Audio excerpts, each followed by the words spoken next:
नमस्कार दोस्तों, रामानुज एकेडमी में आपका स्वागत है। इस वीडियो में बताने वाले हैं किस कैटेगरी में किस रैंक तक आपको आईएएस सर्विस मिल सकता है या आईपीएस सर्विस मिल सकता है।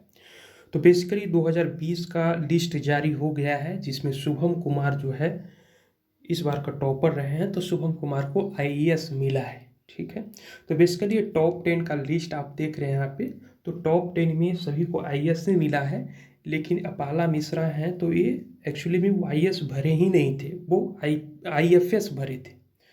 तो जब आप डायरेक्ट फर्स्ट जो है प्रेफरेंस में आप आईएएस नहीं दीजिएगा, आईएफएस या आईपीएस देंगे तो आपको वही सर्विस मिलेगा। तो टॉप 10 में बेसिकली सभी का आईएएस ही हैं। एक 9th रैंक अपाला मिश्रा जी हैं, जिनको जो है आईएफएस इंडियन फॉरेन सर्विस में मिला है। तो बेसिकली इस वीडियो में हम पूरा देखने वाले हैं कि किस कैटेगरी में कितने रैंक यदि आप लाइएगा तो आपका जो है आईएएस या तो आईपीएस सर्विस मिलेगा। तो चलिए इस वीडियो को शुरू करते हैं। इसमें से अगर जनरल कैटेगरी की बात करूं तो 2020 का हम डाटा लेकर चल रहा हूं, जो अभी जारी किया गया है।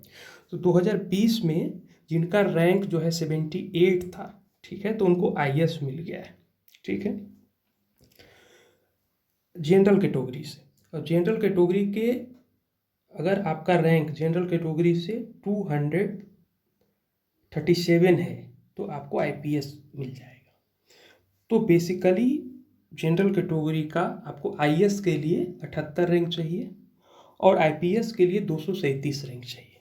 यदि 237 रैंक बेसिकली यहाँ पर बताया गया है तो इसका मतलब ये है कि लगभग मान कर चलिए कि आप जैसे 230 रैंक के अंदर आपको आना है। बेसिकली पूरा कोशिश कीजिए कि 200 के अंदर आए तो आपको तो कंफर्म आईपीएस मिलने वाला ही है, क्योंकि ये एक्चुअली 2020 का रैंक है। ठीक है, तो बेसिकली अब आईएएस के लिए देखा जा रहा है कि दिन प्रतिदिन जो कट ऑफ जो है नीचे गिरता जा रहा है। तो आप कोशिश कीजिए कि करीब जो है 60 रैंक से 60 के जो आसपास आप अगर आ जाते हैं तो आप 100% सेफ है कि आपको आईएएस मिलेगा।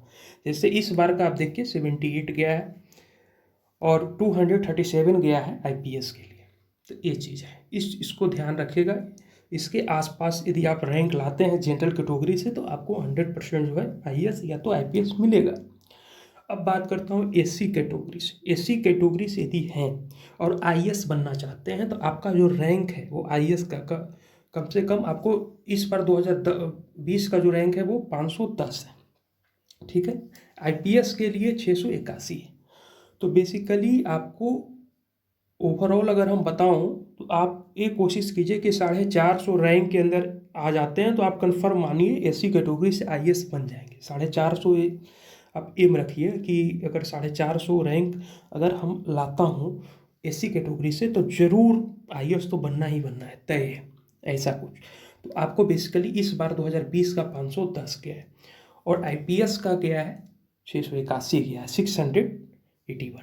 तो ये रैंक है दोस्तों, हमने बता दिया ऐसी कैटेगरी का। इस कैटेगरी के आप ध्यान रखें।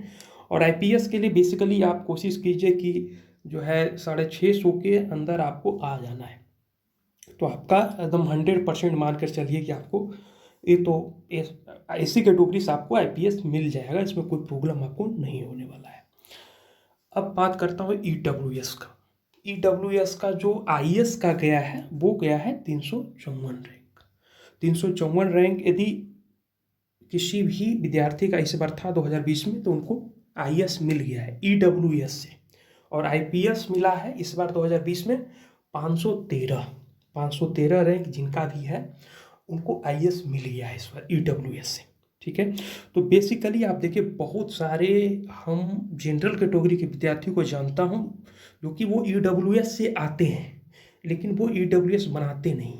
ठीक है, तो कहीं ना कहीं जनरल कैटेगरी में आते हैं लेकिन ईडब्ल्यूएस यदि नहीं बनाइएगा तो आपका देखिए जनरल कैटेगरी में आपको 78 गया है तो 78 के अगर नीचे रहिएगा तभी आईएएस मिलेगा, और 78 से ऊपर रहेगा तो अगर रैंक चला गया तो आपको तो आईएएस मिलने वाला है नहीं। इसलिए आप कोशिश कीजिए कि आपके ब्लॉक में जो प्रक्रिया है ईडब्ल्यूएस बनाने का उस प्रक्रिया के तहत आप बनाइए इसको, इससे बहुत बेनिफिट हो रहा है। ठीक है, और इससे बेनिफिट आप देखिए कि 354 रैंक तक गया है वो आईएएस मिल रहा है। ठीक है, आईपीएस के लिए 513 जो है आपको देख लीजिए रैंक क्या है। तो कहीं ना कहीं ये बहुत इम्पोर्टेंट हो जाता है कि यदि आप बिलोंग करते हैं जनरल कैटेगरी से और ईडब्ल्यूएस में आपका इनकम उतना नहीं है, 8 लाख से ज़्यादा इनकम नहीं है और ज़्यादा आपका संपत्ति नहीं है, सालाना इनकम 8 लाख से नहीं है और ज़मीन आपका कम है, तो आप बिल्कुल 100% ईडब्ल्यूएस का जो सर्टिफिकेट है जाकर बनवा लीजिए, क्योंकि फरवरी में इसका फॉर्म आने वाला है 2022 के लिए। तो बेसिकली इससे पहले आप बनवा लें ताकि आप जो है ईडब्ल्यूएस लगा पाएँ वहाँ पे, क्योंकि ये इम्पोर्टेंट है। ठीक है, तो इससे बहुत बेनिफिट हो रहा है। खास करके ईडब्ल्यूएस कैंडिडेट थे, पहले जनरल कैटेगरी में आते थे, तो उनको लगभग मान के चलिए वो आप 70 के अंदर आप आइएगा तभी आईएएस मिलता है। इसे ईडब्ल्यूएस मिलने से फ़ायदा हो रहा है कि आईएएस के लिए आप 300 350 के अंदर, बेसिकली 350 मानिए कि 350 के अंदर देखा जा रहा है। पिछले बार का भी एक वीडियो बनाया था, उस पर देख लीजिए, 350 के अंदर आपको आईएएस मिल जा रहा है। ठीक है, और वही 500 के अंदर आपको आईपीएस मिल जा रहा है। तो आप 500 टारगेट कीजिए कि 500 के अंदर आ जाए बेसिकली, तो आपको आईपीएस तो मिलना तय है। आपको 350 के अंदर आईएएस मिलना तय है। यही रैंक पिछले बार भी आसपास इसी का रहा था। आप प्लेलिस्ट में जाकर या सर्च कीजिए, इसी चैनल पे हम डाला हूँगा वीडियो पिछले साल का, तो देख लीजिए उसमें। इस वर्ष का जो वीडियो 2020 का ईडब्ल्यूएस का है वो 354 गया है आईएएस के लिए, आईपीएस के लिए 513 गया है। तो ईडब्ल्यूएस बनाना जरूरी है आपके लिए, इससे बहुत बेनिफिट्स हैं, खास करके जनरल कैटेगरी के विद्यार्थी जो हैं इनका इनकम कम है, तो ये चीज़ है। नेक्स्ट बात करूँ दोस्तों ओबीसी का।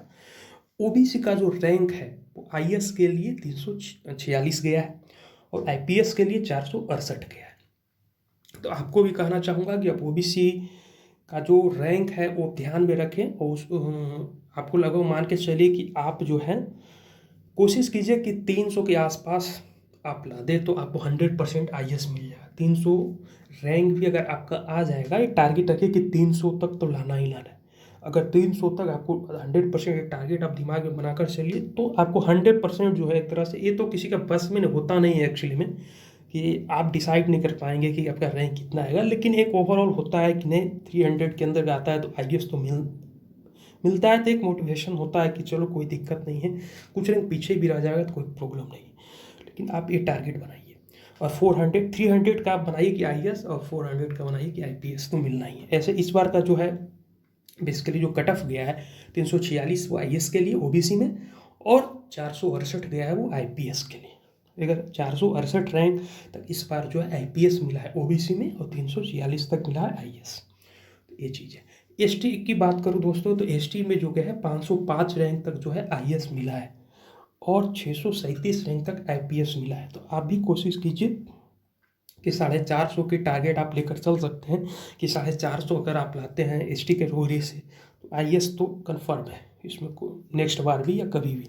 आईपीएस के लिए आप सोच सकते हैं कि 550, 450 मान कर चलिए कि आईएएस और 550 आईपीएस। ऐसे इस बार का आईएएस का 505 और आईपीएस का 637 रैंक तक गया है। मतलब इतना रैंक आपको एसटी कैटेगरी से आपको मिला है, आईएएस या तो आईपीएस। ठीक है, ये रैंक रहा दोस्तों। नेक्स्ट बात करते हैं दोस्तों पीडब्ल्यूबीडी कैटेगरी का। ठीक है, तो इसमें दोस्तों बेसिकली 3 कैटेगरी में इस तरह से है। जनरल कैटेगरी के बेसिकली बता रहा हूँ, तो इसमें से क्या है कि जो वीआई कैटेगरी है उसका रैंक जो है 357 गया है, एचआई कैटेगरी का 612 गया है, ओएच कैटेगरी के 667 गया है। तो ये इसमें आईपीएस नहीं मिलता दोस्तों, पीडब्ल्यूबीडी में आईपीएस नहीं मिलता, आईएएस मिलता है। तो आईएएस के लिए ये तीनों कैटेगरी का रैंक ए है। तो वीआई के लिए 357, एचआई के लिए 612, ओएच के लिए 667। ये जनरल कैटेगरी का बेसिकली रैंक इस तरह से है पीडब्ल्यूबीडी में। तो दोस्तों आई होप आपको पता चल गया होगा कि आपके कैटेगरी से कितना रैंक यदि आप लाएंगे तो आपको आईएएस या तो आईपीएस मिलेगा। ठीक है दोस्तों, तो अब नेक्स्ट वीडियो में मिलते हैं दोस्तों। Thank you so much.